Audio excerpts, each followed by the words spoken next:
Good evening বন্ধুরা, তোমরা সবাই কেমন আছো? আশা করছি ভালো আছো। তো আজকে দেখো আমরা একটা নিমন্ত্রণ বাড়িতে গিয়েছিলাম, তো এখন ফিরছি। যে নিমন্ত্রণ বাড়ি গিয়েছিলাম তো তোমাদের সাথে সেই ভিডিওটা শেয়ার করতে পারলাম না, কেননা সেখানে কোনো ভিডিও করতে পারিনি। তো দেখো আমরা ফেরার পথে ভাবলাম যে এমবাজার থেকে কিছু কিনে নিয়ে আসবো, কেননা তোমরা সবাই জানো সামনে জামাই ষষ্ঠী আসছে। তো বাবা টাকা দিয়ে দিয়েছে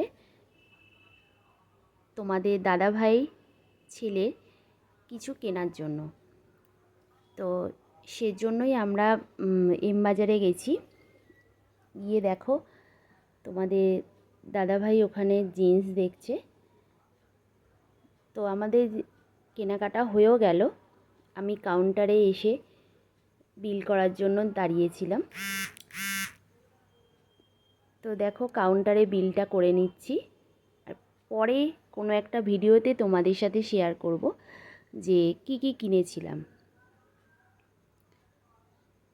আর তারপর কি বলো তো, মানে প্রচণ্ড পরিমাণ হাওয়া দিচ্ছে বাইরে। তো জানো তো তোমরা সবাই যে রেমালের কি প্রভাব পড়তে পারে। তো সেই হিসাবে আমরা তাড়াতাড়ি বাড়ি চলে এসেছিলাম। তো দেখো তারপর আর কোনো ভিডিও শ্যুট করিনি। সোমবার ভোর রাত থেকে মানে প্রচণ্ড পরিমাণ তো দাপট চলেছেই, রাত্রির থেকেই বৃষ্টি হচ্ছিল, রবিবার রাত থেকেই। তো দেখো সেই দাপটে দেখো আমাদের ভাড়া ঘরের চালের উপরে যে প্লাস্টিক ছিল সব মানে নষ্ট হয়ে গেছে। আর চারিদিকের আবহাওয়াটাও যেন একটা কেমন মানে হয়েছে। আমাদের অনেকগুলো গাছও তোমার হেলে গেছে। তো সেইগুলো তোমাদের দাদাভাই পরে সব ঠিক করবে। তার মধ্যে দেখো একটা মারাত্মক ঘটনা ঘটে গেছে আমাদের সামনেই। রথতলায় যে বড় বটগাছটা ছিল, তোমরা আগে যারা আমার ভিডিও দেখেছো তারা অবশ্যই দেখতে পাবে যে ঝাঁপের সময়তে তোমাদেরকে এই গাছটা দেখিয়েছিলাম, বা বান ফোড়ার যে ভিডিওটা আমি ছেড়েছিলাম সন্ন্যাসীদের, তার মধ্যেও এই গাছটাকে তোমরা হয়তো দেখতে পেয়েছো। আর সেই গাছটা দেখো আজকে, এই গাছ প্রায় 200 বছরেরও আগের গাছ। তো সেই গাছ দেখো আজকে পুরো উপড়ে গিয়ে কী অবস্থা হয়েছে, মাটির থেকে পুরো শিকড় শুদ্ধ উপড়ে পড়ে গেছে। আর আমাদের কারেন্টও নেই সকাল থেকে। তো মানে বুঝতে পারছি না, ভোর 5টা থেকে আমাদের কারেন্ট অফ হয়ে গেছিলো। তো আমরা বুঝতে পারছি না কী কারণে হয়েছে। আমাদের বাড়ির এই সামনেই যে এত বড় দুর্ঘটনা ঘটেছে আমরা টেরই পাইনি। তারপর যখন মানে 8টা বাজে যখন গিয়ে দেখছি সকালে যে এরকম অবস্থা, তো দেখো তোমাদের দাদাভাই বেরিয়েছিল একটু, তারপর বলল দেখো এই রকম অবস্থা। আর আমাদের কাউন্সিলরও সামনে দাঁড়িয়ে আছেন, উনিও ভোর 5টা থেকে এসে এখানে সব দেখভাল করছেন। উনি খুবই ভালো, মানে আমাদের এখানে সুপর্ণা ঘোষপাল বলে যে কাউন্সিলর আছেন ওই দিদি। তো দেখো আমরা মাও গেছে, আমিও গেছি, আমিও ঘুম থেকে উঠেই মানে আমরা সেই অবস্থাতেই চলে গেছি ওখানে যে দেখতে এত বড় একটা কাণ্ড। তো দেখো কাউন্সিলরের সাথেও আমরাও সবাই দাঁড়িয়ে গল্প গুজব করছিলাম।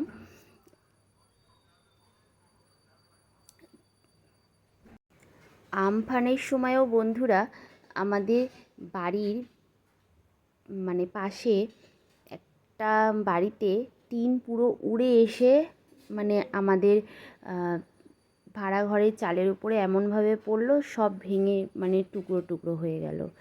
তো এত বড় ক্ষতি এবারেও মানে সামনেই এত বড় বটগাছটার মানে এইভাবে ক্ষতি হবে ভাবাই যায়নি। যদিও বটগাছটা অনেকটা পুরনো দিনেরই, তবুও মানে তার জন্যই গোড়াটা আলগা হয়ে গেছে।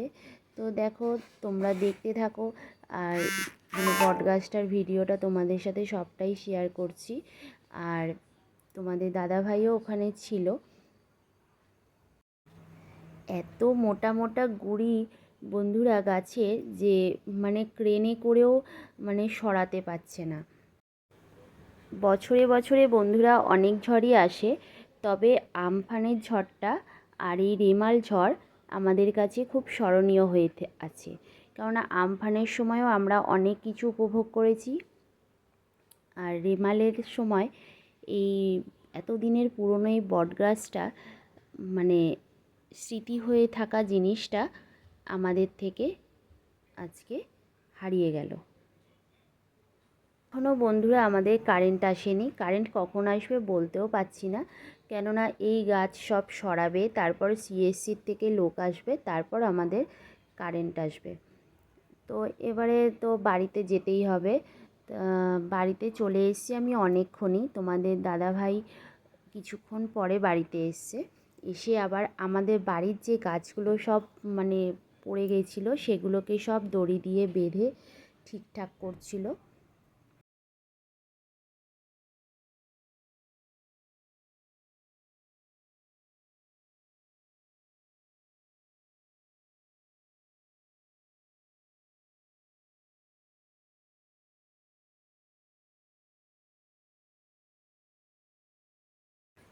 এই দেখো বন্ধুরা, তোমাদের দাদাভাই এই আমাদের ছোটোই বেলগাছটা, তো বেলগাছটা দেখো কি অবস্থা হয়েছে পুরো, তা সেটাকে দড়ি দিয়ে বেঁধে টেনে বেঁধে দিচ্ছে, নইলে পুরোই গাছটা পড়ে যাবে। আর এত সুন্দর সুন্দর কচি কচি বেলপাতা হয় বাড়িতে, তো বাজার থেকে আনার থেকে বাড়ির থেকে দিতে খুব ভালো লাগে। প্রতি সোমবার করে বৃহস্পতিবার করে লাগে। তো দেখো, তো ওই জন্য গাছটাকে একটু যত্ন করার চেষ্টা করছে যাতে মানে গাছটা থাকে আর কি।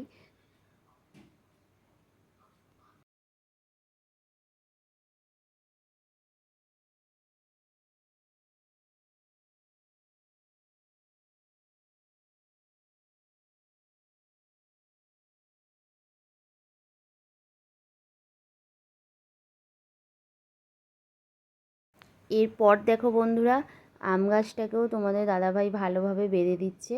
ওই পাশের যে আম গাছটা ছিল সেটাতে কিছুটা অতটা ক্ষতি করেনি, কিন্তু ওই গাছে বন্ধুরা সেরকম আম হয়নি, চারা গাছ তো ওইগুলো। তো যে কটা আমি হয়েছিল সে কটা আমি তোমাদেরকে সেই দেখাচ্ছিলাম, আম বারুনির সময় আম পাচ্ছিল।